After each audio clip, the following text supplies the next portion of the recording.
खैर, युवा डेविड अब एक राष्ट्रीय नायक है। वह एक विशालकाय हत्यारा है, लेकिन वह इसे अपने सिर पर नहीं चढ़ने देता। राजा सॉल के विपरीत डेविड एक विनम्र, उदार युवा व्यक्ति बने रहने वाला है, और उसके पास एक नया सबसे अच्छा दोस्त भी है। यहां अध्याय 18 में जैसे ही पहली आयत खुलती है, जोनाथन की आत्मा डेविड की आत्मा से जुड़ गई। यर आर्फ हास सेई, और जोनाथन ने उसे प्यार किया। फिर जोनाथन ने डेविड के साथ एक वाचा की, और जोनाथन ने अपने ऊपर की चोगा उतार कर डेविड को दे दिया। अब जब जोनाथन यहां डेविड को अपनी चोगा देता है, तो यह उत्तराधिकारी के प्रति वफादारी के हस्तांतरण का प्रतीक है। देखिए, जोनाथन यहां यह स्वीकार कर रहा है कि डेविड राजा बनेगा। और अब सॉल डेविड के साथ क्या करता है? आयत 5 कहती है कि सॉल ने उसे युद्ध के पुरुषों पर नियुक्त किया। दूसरे शब्दों में, अब डेविड कमांडर है। आयत 6 हमें उस समय पर ले जाती है जब सॉल और उसकी सेना घर लौट रही है, जब डेविड ने गोलियत को मारा था। यहां हमें बताया गया है कि महिलाएं गाते और नाचते हुए राजा सॉल से मिलने आईं। लेकिन ध्यान दें कि वे यहां क्या गा रही हैं। आयत 7 में सॉल ने अपने हजारों को मारा और डेविड ने अपने 10,000 को।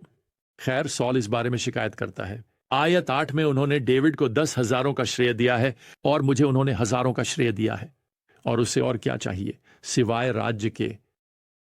खैर, डेविड कुछ नहीं कहता। वह सॉल के आसपास इस गाने को गुनगुनाना शुरू नहीं करता। वह विनम्रता की भावना के प्रति समर्पित रहता है, जबकि सॉल ईर्ष्या की भावना विकसित कर रहा है। अब आयत 10। अगले दिन एक हानिकारक आत्मा भगवान की ओर से सॉल पर आई, और वह अपने घर में बड़बड़ाने लगा, जबकि डेविड वीणा बजा रहा था।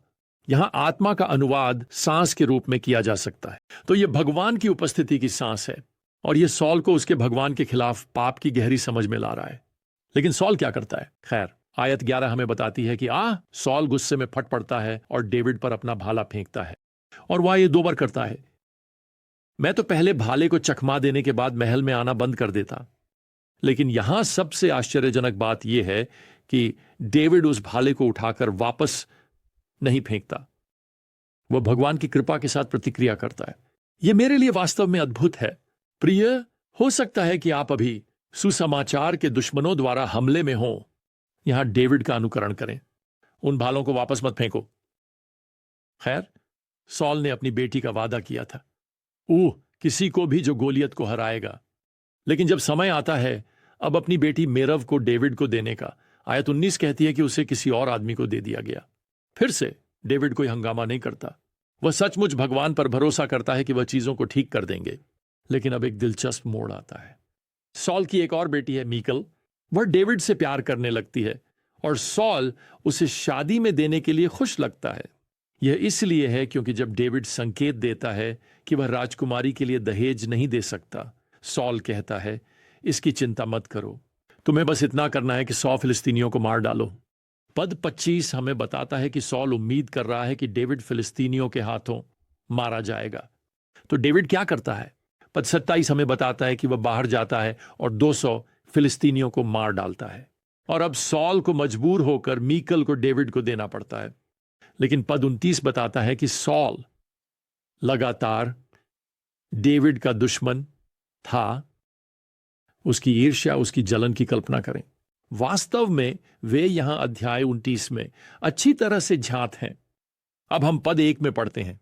सॉल ने अपने बेटे जोनाथन और अपने सभी सेवकों से कहा कि वे डेविड को मार डालें। खैर, जोनाथन तुरंत डेविड को चेतावनी देता है।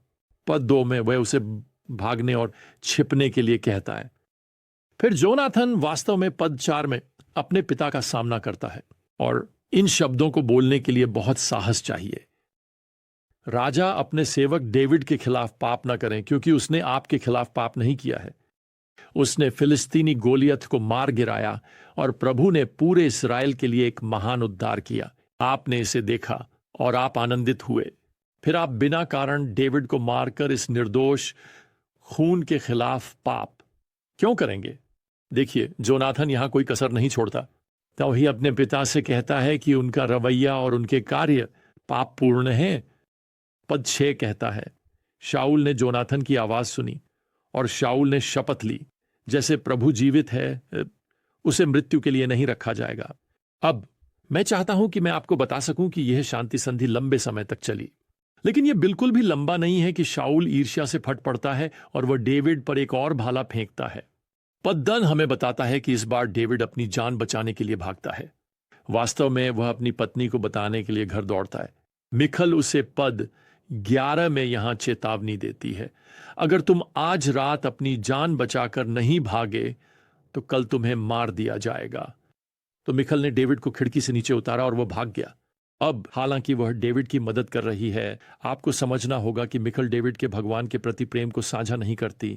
उसके पास घर में एक मूर्ति है जो अच्छे भाग्य के लिए उपयोग की जाती है। वास्तव में पद 13 हमें बताता है कि उसने इस मूर्ति को बिस्तर पर रखा, सिर के चारों ओर बकरी के बाल लगाए ताकि ऐसा लगे कि डेविड बिस्तर में बीमार है, और इससे डेविड को भागने का समय मिल गया।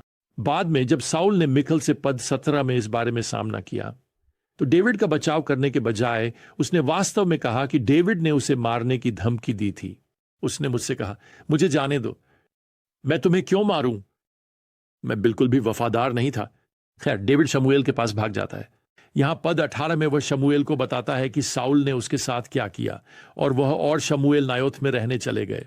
खैर, जब साउल को पता चलता है कि डेविड कहां छिपा है तो वह सैनिकों को उसे गिरफ्तार करने के लिए भेजता है, शायद अपनी बेटी की हत्या के प्रयास के झूठे आरोप पर। वह अच्छा लगेगा। खैर, जब वे वहां पहुंचते हैं तो उन पर भगवान की आत्मा आती है और उन्हें भविष्यवाणी करने के लिए प्रेरित करती है, जिसका शाब्दिक अर्थ है प्रभु की आराधना करना। इस संदर्भ में साउल डेविड को पकड़ने के लिए 2 और समूहों को भेजता है, उसे गिरफ्तार करने के लिए, और उनके साथ भी वही होता है। वे बस भगवान की आराधना कर रहे हैं। खैर, अंत में साउल फैसला करता है, खैर उसे खुद वहां जाना होगा। और यहां पद 23 में वो आता है और भगवान की आत्मा उसे अभिभूत कर देती है, और खैर वह भगवान की स्तुति करने लगता है। इस दौरान काफी समय बीत जाता है। ये डेविड को अपनी जान बचाने के लिए भागने का मौका देता है, और अंततः वह अपने सबसे अच्छे दोस्त जोनाथन को ढूंढ लेता है।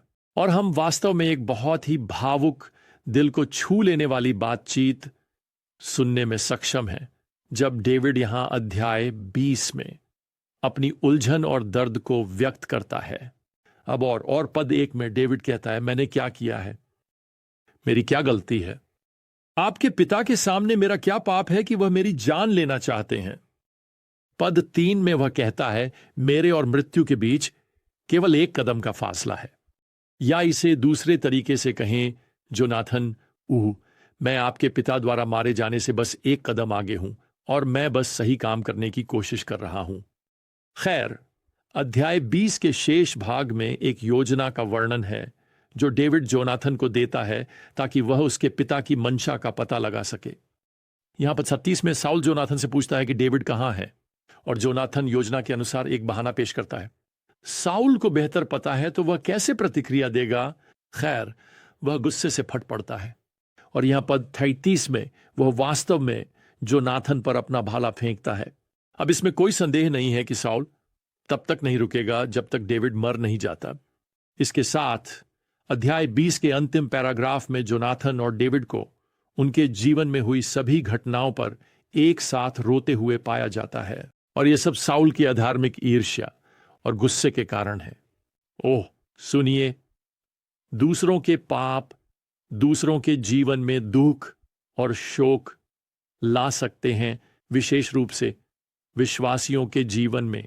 खैर, डेविड के लिए अब वह कई वर्षों तक एक भगोड़े के रूप में जीवन जीने जा रहा है, लेकिन हमें पता है कि यह डेविड की कहानी का अंत नहीं है। और मुझे आपको कुछ बताने दीजिए प्रिय, कभी कभी लोग आप पर भाले फेंकेंगे और आप जो कर रहे हैं वह सही काम है। कभी कभी जीवन बस उचित नहीं लगता। बस इंतजार करें, आपकी कहानी भी अभी खत्म नहीं हुई है।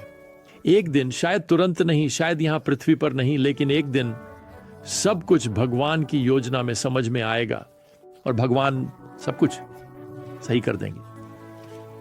तो जब आप वहां बाहर भालों से बच रहे हैं तो मुझे आपको प्रोत्साहित करने दीजिए। प्रभु यीशु मसीह की कृपा और भगवान का प्रेम और पवित्र आत्मा की संगति आप सभी के साथ हो। आमीन। हम